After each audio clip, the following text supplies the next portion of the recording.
नमस्कार प्यारे छात्रों। आज के क्लास में हम लोग क्लास 12th के फिजिक्स के लिए चौथा चैप्टर जिसका नाम है गतिमान आवेश और चुंबकत्व मूविंग चार्ज एंड मैग्नेटिज्म। ये एनसीईआरटी ये क्या एनसीईआरटी क्लास 12th फिजिक्स का फोर्थ चैप्टर है। क्लास 12th फिजिक्स एनसीईआरटी का चौथा चैप्टर है जिसमें हम लोग 10 वीवीआई सब्जेक्टिव शॉर्ट क्वेश्चन देखने वाले हैं जिससे कि आपका कॉन्सेप्ट बहुत ही अच्छे तरीके से क्लियर हो जाएगा। तो शुरू करते हैं हम लोग अपना पहला सवाल को। हमारा पहला सवाल है कि एक गतिमान आवेश यानी कि इलेक्ट्रॉन कौन कौन से प्रकार के बल क्षेत्र उत्पन्न करता है। यदि इलेक्ट्रॉन स्थिर हो तब किस प्रकार के क्षेत्र उत्पन्न करता है। यानी कि गतिमान आवेश के बारे में पहले पूछा कौन कौन क्षेत्र उत्पन्न करता है और स्थिर हो तो कौन सा क्षेत्र उत्पन्न करता है। तो हमने क्लास में भी पढ़ा हुआ है और ये प्रश्न कहाँ का बीएससीबी 2010 का पूछा हुआ है। लेकिन इस प्रकार के प्रश्न सभी बोर्ड एग्जाम में पूछे जाते हैं। इस प्रकार के प्रश्न कहाँ पे सभी बोर्ड एग्जाम में सब्जेक्टिव प्रश्न के रूप में पूछे जाते हैं। तो आंसर देखते हैं क्या लिखा हुआ। गतिमान इलेक्ट्रॉन यानी कि आवेश, ध्यान से सुनिएगा, गतिमान इलेक्ट्रॉन जो है वो विद्युत क्षेत्र और चुंबक का क्षेत्र दोनों उत्पन्न करते हैं। ध्यान से सुनिएगा, गतिमान आवेश विद्युत क्षेत्र और चुंबकीय क्षेत्र दोनों उत्पन्न करता है, जबकि स्थिर इलेक्ट्रॉन यानी कि स्थिर आवेश केवल विद्युत क्षेत्र उत्पन्न करता है। तो हमारा जवाब क्या हुआ, गतिमान आवेश दोनों प्रकार के क्षेत्र उत्पन्न करता है जबकि स्थिर आवेश केवल और केवल विद्युत क्षेत्र उत्पन्न करता है, याद रखिएगा। और अगर आपको साथ में नोट चाहिए तो स्क्रीनशॉट भी करते जाइएगा साथ में नोट्स बनाने के लिए। नेक्स्ट सवाल हमारे पास है, नेक्स्ट पेज पे चला जाए। नेक्स्ट सवाल हमारे पास है, कोई तार है जिसमें क्या है धारा प्रवाहित हो रही है। कोई तार जिसमें धारा प्रवाहित होती है कौन कौन से क्षेत्र उत्पन्न करते हैं। ये जेएसी झारखंड एकेडमिक काउंसिल 2012 का सवाल है, लेकिन इस प्रकार के सवाल भी सभी बोर्ड एग्जाम में पूछे जाते हैं।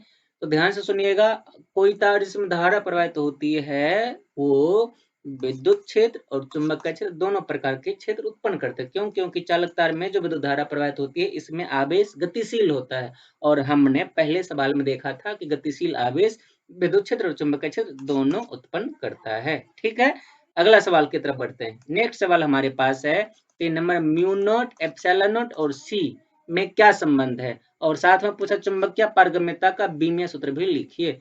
म्यू नॉट क्या है, इसको हम लोग इसको हवा निर्वात की चुंबकशीलता कहते हैं, चुंबकीय पारगम्यता भी कहते हैं। ठीक, एप्सिलॉन नॉट क्या है, एप्सिलॉन नॉट तो है हवाई निर्वात की विद्युतशीलता या पराविद्युतता। और सी क्या है, सी है हवाई निर्वात में प्रकाश की वेग या चाल। ठीक, इन तीनों चीजों के बारे में रिलेशन पूछा गया। तो इसका रिलेशन होता है, आप याद रखिएगा, इसका रिलेशन होता है सी बराबर 1/√अंडर म्यू नॉट और एप्सिलॉन नॉट, जो कि इसी को यहाँ पर इस प्रकार से उल्टा करके लिखा गया है कि √अंडर म्यू नॉट इस प्रकार से लिखा गया, √under mu naught into epsilon not बराबर 1/c।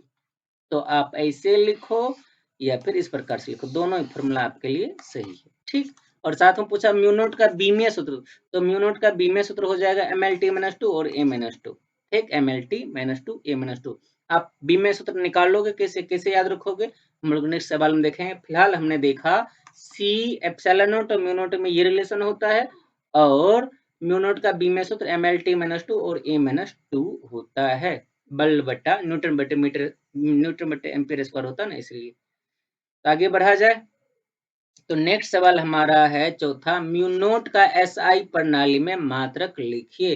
तो म्यू नॉट का मात्रक पूछा गया है, तो याद रखिएगा म्यू नॉट का मात्रक होता है न्यूटन बट्टा एम्पीयर स्क्वायर, न्यूटन बट्टा एम्पीयर स्क्वायर। आप चाहो तो न्यूटन के जगह पर क्या लिख सकते हो, किलोग्राम मीटर प्रति सेकेंड स्क्वायर बट्टा में एम्पीयर स्क्वायर। ठीक, अच्छा, ऊपर में सेकंड स्क्वायर की जगह सेकंड पावर -4 दे दिया, गलत है, ये सेकंड स्क्वायर होगा माइनस में। तो इसका मात्रक क्या हो गया, म्यू नॉट का ऐसा प्रणाली में मात्रक न्यूटन प्रति एम्पीयर स्क्वायर या फिर किलोग्राम मीटर प्रति सेकंड स्क्वायर और प्रति एम्पीयर स्क्वायर यानी बट्टा एम्पीयर स्क्वायर। ठीक है, याद रखिएगा, ये प्रश्न भी एग्जाम में आते हैं। नेक्स्ट सवाल हमारे पास है पांचवा, क्यू आवेश से आवेशित एक आवेशित कण भी वेक्टर वेग से चलता हुआ एक समान चुंबकीय क्षेत्र बी वेक्टर में क्षेत्र की दिशा से 30 डिग्री कोण बनाता हुआ प्रवेश करता है। तो आवेश पर लगने वाले बल का परिमाण क्या होगा। तो लगने वाले बल के परिमाण का फॉर्मूला हम लोग पढ़े थे, एफ वेक्टर बराबर क्यू इंटू भी वेक्टर क्रॉस बी वेक्टर, या फिर इसी को लिखा जा सकता है अदिश रूप में एफ बराबर क्यू भी बी साइन थीटा।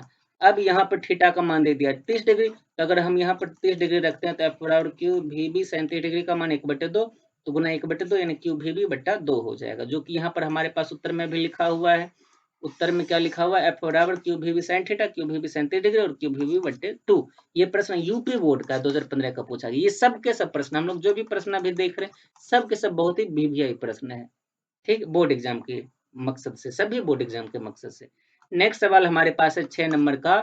एक समान चुंबकीय क्षेत्र में बी वेक्टर और भी वेक्टर में, एक समान चुंबकीय क्षेत्र बी वेक्टर में भी वेक्टर वेग से गतिमान आवेशित कण आवेश के ऊपर लगने वाले लॉरेंज चुंबकीय बल का व्यंजक लिखिए। इसकी दिशा क्या होगी? दिशा पूछा गया, लॉरेंज बल का फॉर्मूला पूछा गया। ध्यान से सुनिएगा, हमसे क्या पूछा गया? लॉरेंज बल का फॉर्मूला। ये थोड़ा सा इंपोर्टेंट भी होता है। ये कहाँ का? सीबीएसई डी 2014 में पूछा गया था, ठीक। फॉर्मूला हमने क्या पढ़ा हुआ है? लॉरेंज बल का फॉर्मूला होता है एफ वेक्टर बराबर Q into E vector plus भी वेक्टर क्रॉस बी वेक्टर। ये होता है लॉरेंज बल का मूल फॉर्मूला, या फिर कभी कभी इसको एफ बराबर क्यू इंटू भी वेक्टर क्रॉस भी वेक्टर भी लिखा जाता है, ठीक। लेकिन कभी कभी इसको एफ वेक्टर बराबर क्यू इंटू भी वेक्टर क्रॉस बी वेक्टर भी लिखा जाता है। आंसर में यहाँ पे लिखा हुआ एफ वेक्टर बराबर क्यू इंटू भी वेक्टर क्रॉस बी वेक्टर। बहुत सारी किताब में इस प्रकार से लिखा हुआ रहता है, लेकिन मुख्य रूप से जो सही होता है वो ऊपर वाला समीकरण होता है, ठीक। ऊपर वाला समीकरण ही हमारा सही होता है, तो ध्यान रखिएगा।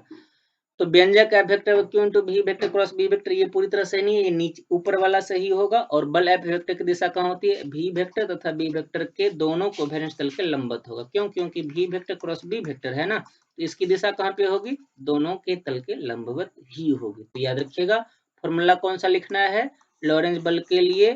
लॉरेंज बल के लिए ये वाला फॉर्मूला लिखना है, एफ वेक्टर बराबर Q into E vector plus भी वेक्टर क्रॉस बी वेक्टर, ये वाला फॉर्मूला लिखना है, ठीक। आगे बढ़ा जाए। नेक्स्ट सवाल हमारे पास है 7 नंबर। किस परिस्थिति में किसी गतिमान आवेश पर चुंबकीय क्षेत्र द्वारा आरोपित बल शून्य हो जाता है? तो गतिमान आवेश पर लगने वाला बल का फॉर्मूला क्यू भी बी साइन थीटा, हमने ऐसा पढ़ा हुआ, क्यू भी बी साइन थीटा पढ़ा हुआ है। अब कहता है कि ये कब जीरो हो जाएगा, तो ध्यान से सुनिएगा।